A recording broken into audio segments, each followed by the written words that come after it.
I just try to tell him, even when you don't think I'm open, I'm open.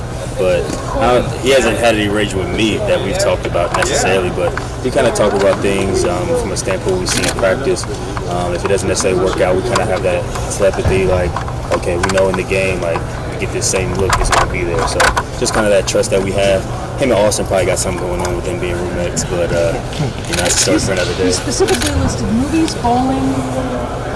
KJ said they have this thing where they FaceTime.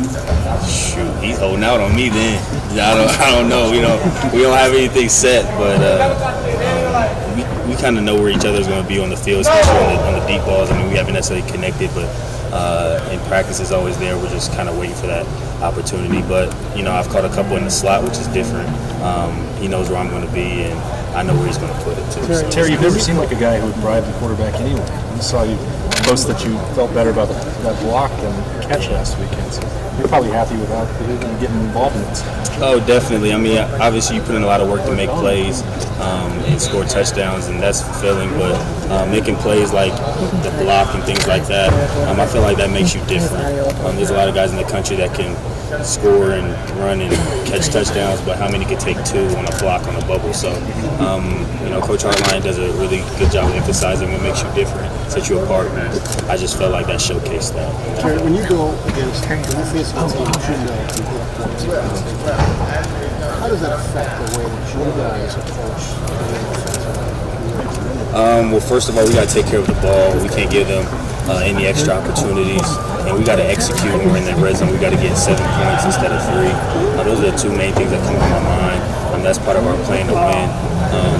And we just got to execute at a high level, take our shots, and we got to hit them in big games. I feel like that's the biggest thing. We got to capitalize on every time you touch the ball, and for the most part, I feel like we've been doing that.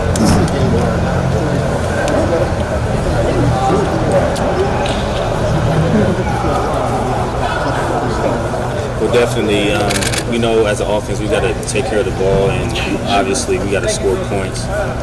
We just got to keep our rhythm going, and they're a good defense too. So we anticipate we possibly may have to punt, but that's okay. We trust our defense, and we may have to pay the field position. Once we get our opportunities, we definitely got to connect and capitalize because, like you said, we can get into a shootout. How proud are you of this receiver core from where y'all come? I know we good you up a lot, but from where y'all come to now, the TCU game, y'all came up huge. Obviously, Austin had his struggles, but came back. I don't know, how would you summarize where y'all come from, and how proud are you of where y'all got to? A lot of people may not believe it, but we expected it, especially having a veteran group. That's a big reason why we came back. Having a veteran group doesn't really mean anything if you're not executing at a high level, and we truly feel like anybody can come there. It's going to be Bears and Johnny and KJ.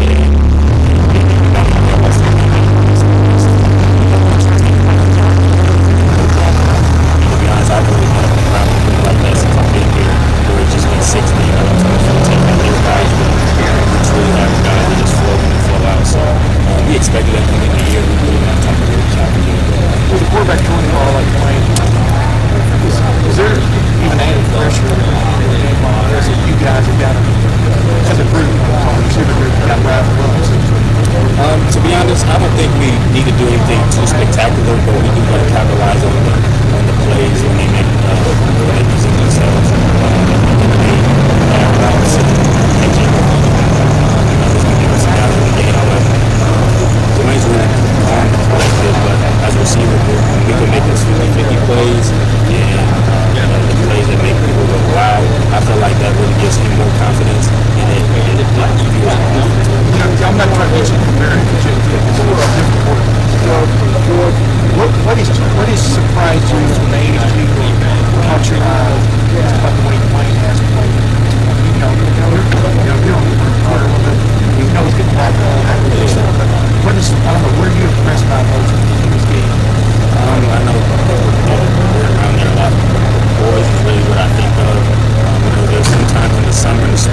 that's pretty impressive. Can you throw it? Can I throw it? I'll leave it at Johnny.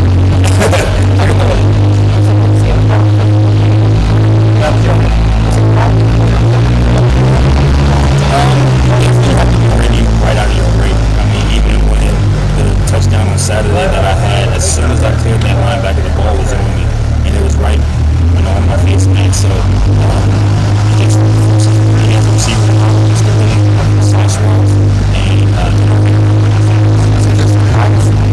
How accurate? no, because I've seen it since he's been here, so he's just had that natural throwing ability. That's something that knows that he can hit you in.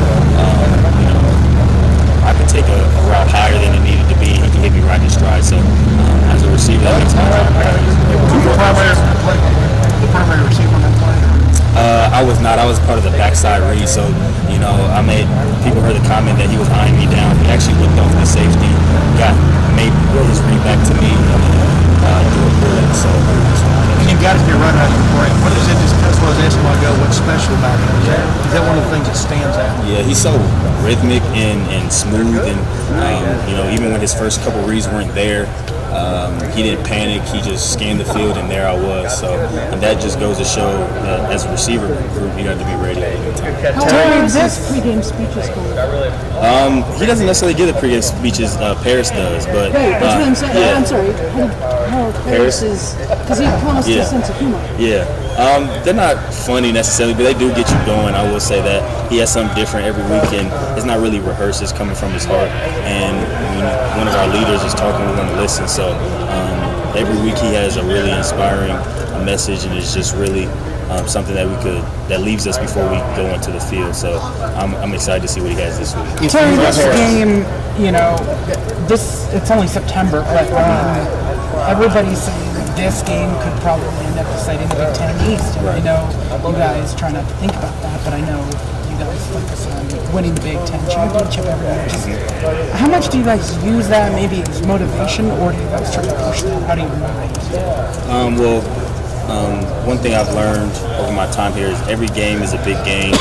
Try losing one and find out if it's a big game or not. But obviously, you got two top 10 ranked opponents. We're both on the same side of the division. So the last couple of years, this game has really had implications for the Big Ten and for the college football playoffs. So we know what's at stake in that aspect. But we're going into their environment this year, so we just got to execute at a very high level and just be ready for the adversity of a big game. Urban said earlier this week that leadership's really important going into a game like this. What do you feel like you and some of the other leaders on this team have to do in order to keep this team ready for this game? Paris and Johnny and I and a lot of the older guys have been in games like this. Back in 2016 when we were at their place, the Team of North game, just a lot of big games, even the game last year. So some of the guys that necessarily haven't been in spots like this, it's going to be big for us to really encourage them and make sure that we don't get too high or too low. This is when you really earn your captain stripes in games like this. Terry, give us your best Paris Campbell pregame speech. What do you think he's going to say to you guys on Saturday? I don't care what they do, bro. He gonna say bro a lot. I just not know that he says bro a lot, but he just really makes sure everybody doing their job. He tells the O-line, make sure you do your job, receivers do your job, quarterbacks gonna do their job, running backs, tight ends, and we're gonna make it happen. And really, he just keeps it short and sweet like that. He doesn't use quotes and things like that. That's the thing about it. It's just not really cheesy. He comes from his heart, but he does say bro. So,